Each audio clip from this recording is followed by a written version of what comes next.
Good afternoon, everybody. Good afternoon. Welcome to Paul's Monday Market Update 197 for Monday, 29th of September 2025.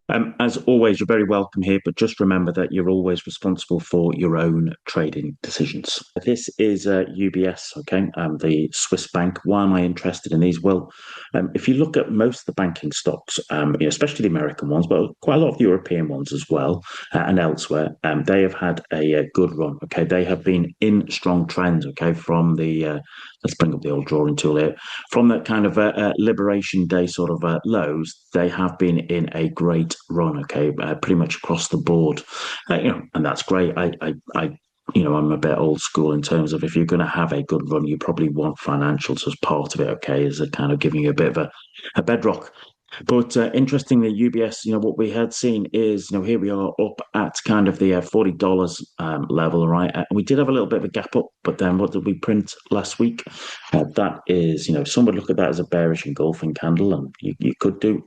But for me, that's a bearish key reversal candle because price pushed to a new high, but it rolled over and then it closed beneath the low of the previous candle. Okay.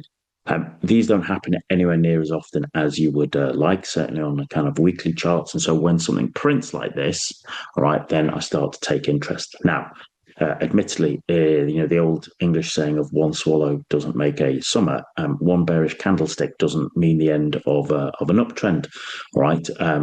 But what it does do is it starts to sort of just alert me that maybe there's an element of a case of people starting to either pause or that maybe there's a kind of this upwards momentum is starting to run out of a little bit of steam.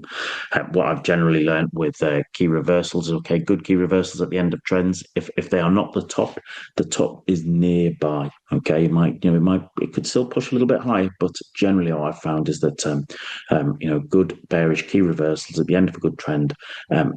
If the top is not there, it is not far away. Hence why I picked it on this. And as I said, I'll watch this, add this to my watch list.